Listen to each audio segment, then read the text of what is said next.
Tabang Ilonggo. Please subscribe Subscribe and like. and share. Ayan, magandang araw po no sa lahat nating mga kababayan, Luzon, Visayas at Mindanao. Ito po, magandang balita ito mga kababayan, ano?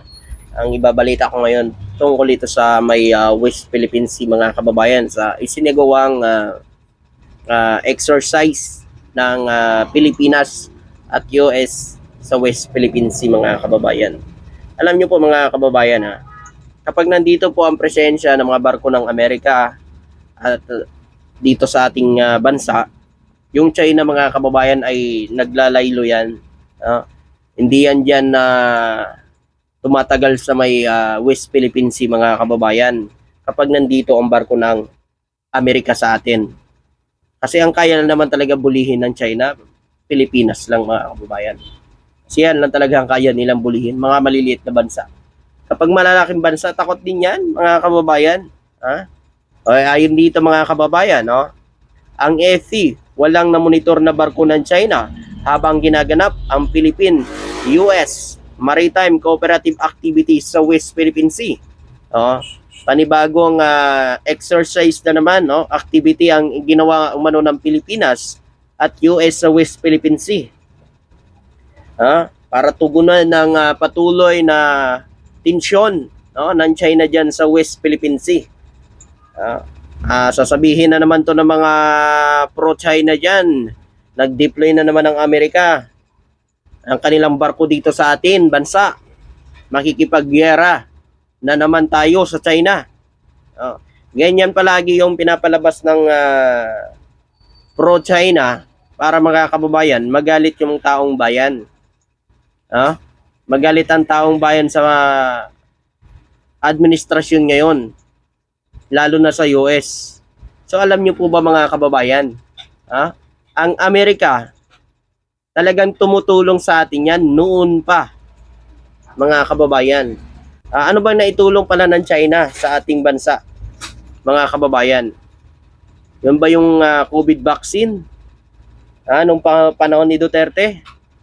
Ano pa mga kababayan? Ang naitulong ng China sa bansa natin. At alam nyo po mga kababayan, hindi yan tutulong ang China sa atin. Lalo na kung tungkol sa pagpapalakas ng depensa ng bansa. Hindi talaga tutulong sa atin yan mga kababayan. Sino po ba yung kaagawan dyan ng Pilipinas sa West Philippine Sea? Di ba China? Ngayon tutulungan niya pa ang Pilipinas? Palakasin niya pa ang depensa ng bansa? Sino kaya loko-loko na bansa ang tutulong sa kaagawan niya dyan sa may West Philippine Sea? Hindi yun mangyayari mga kababayan. Pwede sasabihin lang sa'yo ng China, pero hindi yan tutuhanin mga kababayan. Ang China lang naman kasi ang may tensyon talaga sa mga teritoryo natin dyan sa West Philippine Sea. Papayag ba sila na tinulungan nila tayo tapos yung tulong na ginawa nila sa atin, sa kanila din natin gagamitin? Hindi yun mga kababayan. Ito, babasahin ko lang mga kababayan. Walang namonitor na presensya ng mga barko ng China Coast Guard sa isinagawang Philippines-US Maritime Cooperative Activity sa West Philippine Sea noong July 31 mga kababayan. Wala talaga kasi nandito yung presensya ng Amerika Nandito yung barko ng Amerika sa Pilipinas. Anong gagawin niya dito mga kababayan? At wala naman kasing nilalabag na batas dyan sa karagatan ang barko ng Pilipinas at ng US. Nagsasagawa lang ito ng activity mga kababayan dyan sa West Philippine Sea. Ano ba ang pakialam dyan ng China? Kasi nasa loob man ng exclusive economic zone ng bansa. Bakit siya mangingialam?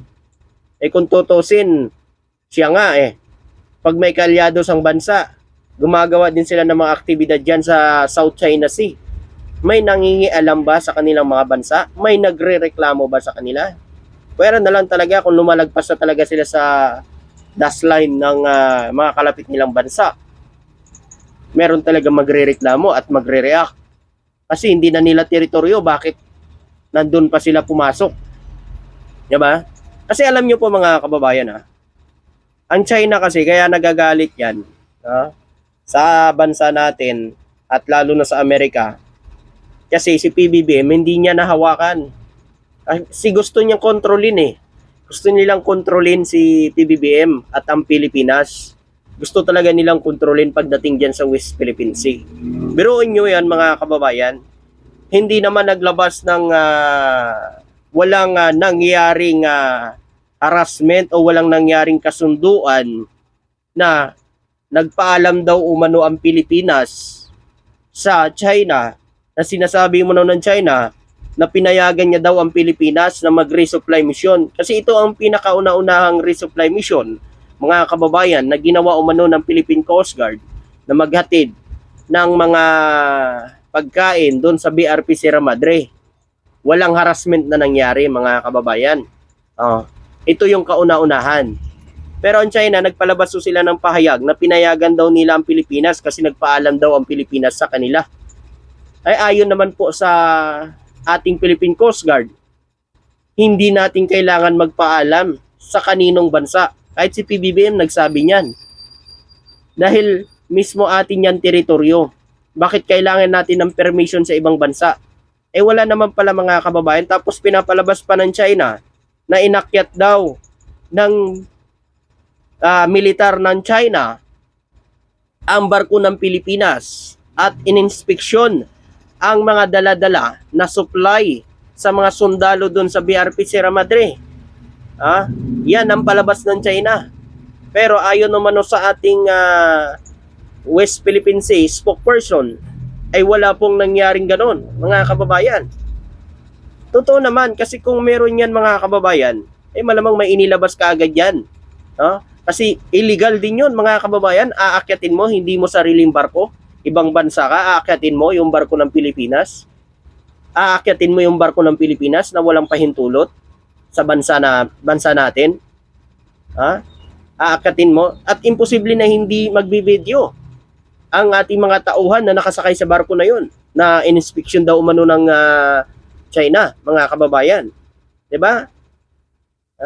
Posible na wala silang picture o video na ipapakita. 'Di ba?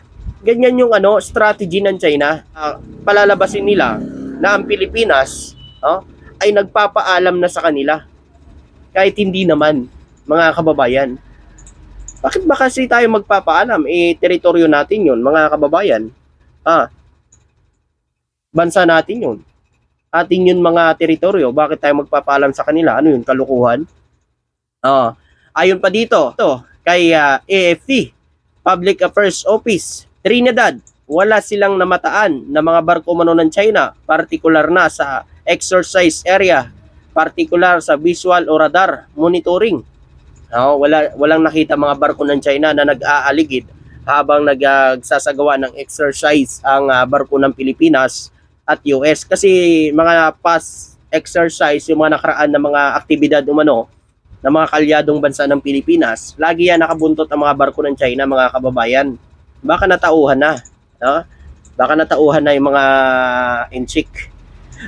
Sinabi pa ni Trinidad na nagtapos ang Maritime Cooperative Activity bandang alas 6 ng gabi. Alas 6 na ng gabi natapos ang aktibidad. So ito mga kababayan, ang isinagsagawang ehersisyo ng Pilipinas at US dito sa bansa, malaking tulong to para sa bansa natin, mga kababayan. Alam naman natin ngayon ay talagang tutok ang gobyerno din natin na mapalakas ang depensa ng bansa.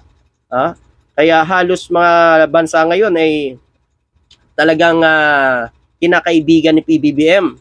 Kasi alam niya na makakatulong sa bansa natin para mapalakas ang bansa natin, mga kababayan, at matulungan ang depensa ng bansa. Katulad yan mga kababayan, meron tayong inilabas dyan na video, na balita na nagbigay ng 500 million US dollar ang Amerika, tulong para mapalakas ang depensa ng bansang Pilipinas. Subalit meron nagkomento doon mga kababayan sa video ko na yon. Sinasabi niya daw na upa daw yun sa EDCA site ng US dito sa Pilipinas. Naku mga kababayan. Alam nyo ba ang aid site dito sa atin mga kababayan? Malaking tulong din yun, no?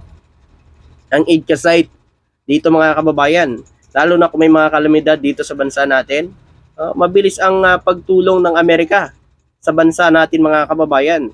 Lalo na yung aid site na yan, no? Yun lang po mga kababayan. Yun talaga yun. Maraming salamat po at magandang araw.